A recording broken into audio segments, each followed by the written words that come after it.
Bapak, Ibu, dan saudara-saudari yang terkasih, siapa di antara kita yang suka barang baru ya? Semua saya yakin suka ya didapat barang atau hadiah yang baru. Punya rumah baru ya, mobil baru, pekerjaan yang lebih baru, yang lebih baik ya, dan juga berbagai pengalaman yang baru. Itulah sebabnya kalau orang yang suka berlibur ya, berusaha ketika pergi, entah itu keluar kota atau keluar negeri akan berusaha mengunjungi tempat-tempat yang baru. Cari kuliner yang baru untuk mencoba makanan yang baru. Karena semua yang baru pasti lebih menyenangkan dan membuat hati kita lebih bersuka cita. Yang penting asal jangan mau suami baru atau istri baru. Ya, semua boleh baru asal jangan minta suami atau istri yang baru. Demikian juga ya kalau gereja, kalau ada tabisan imam baru, semua umat bergembira ya. Karena gereja punya romo yang baru. Akhirnya gereja punya wajah yang baru. Romo-romo yang lama sudah bencekno ya, sudah bosenin. Syukur dapat romo yang baru. Ya sekali lagi yang baru terkadang membuat kita lebih bergairah, lebih bersuka cita. Di dalam bacaan Injil hari ini, Yesus juga berkata, "Aku memberikan kamu perintah yang baru, yaitu untuk saling mengasihi." Jadi pertanyaannya sekarang adalah, apakah yang baru itu selalu lebih baik daripada yang lama? Apakah yang baru itu selalu lebih baik daripada yang lama? Belum tentu, ya. Dalam hal ini Yesus memberikan kita perintah yang baru, yaitu untuk saling mengasihi. Sebenarnya perintah ini sudah ada di dalam perjanjian lama.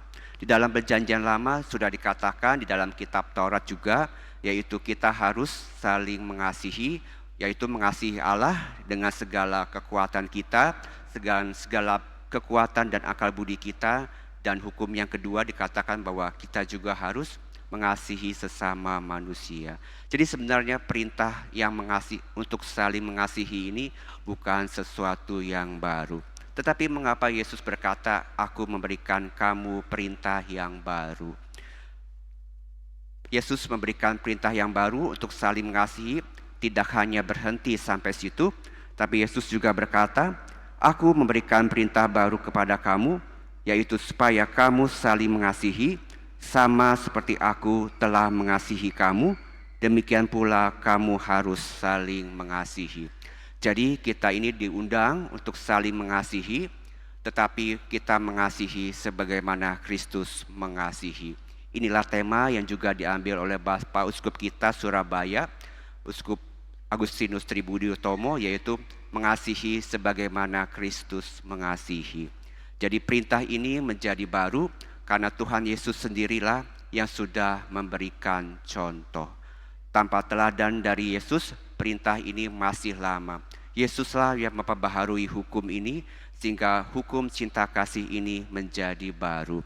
Semoga melalui undangannya dalam Minggu Paskah yang kelima ini, kita pun semangat hidup kita pun diperbaharui. Mungkin hidup kita masih begini-begini saja, rumah kita ya gitu-gitu aja ya, pekerjaan kita juga begitu, mobil kita begitu, istri kita juga masih begitu ya, bahkan suami kita ya tetap bencekno ya. Tapi sekali lagi kita ini minta hati yang baru, hati yang penuh kasih, itu yang bisa membuat hidup lebih indah. Itulah undangannya sekali lagi di Minggu Paskah yang kelima ini, dari bacaan pertama dan kedua dan juga bacaan Injil, Tuhan memberikan perintah yang baru untuk saling mengasihi, yaitu seperti Kristus yang mau mengasihi. Kita pun bisa untuk hidup dengan hati yang selalu baru apabila kita selalu hidup dalam kasih. Mungkin dunia kita ini tidak begitu menyenangkan, tapi kalau hati kita selalu dipenuhi dengan kasih, Tuhan beserta kita, maka kita bisa melihat hidup dengan perspektif yang berbeda. Mari kita doakan bersama supaya kita selalu diberikan hati yang baru. Sebagaimana yang dikatakan dalam bacaan kedua dalam kitab Wahyu, "Lihatlah, aku menjadikan segala sesuatu baru." Setiap hari adalah hari yang baru, setiap hari adalah kesempatan bagi kita untuk merasakan kasih dan juga dikasihi. Oleh karena itu terus berusaha untuk mengasihi sekalipun tidak mudah, tapi kalau ada Tuhan di dalam hati kita, segalanya menjadi baru, segalanya penuh sukacita, segalanya penuh dengan gairah yang baru, karena Allah adalah kasih. Semoga demikian, Tuhan memberkati.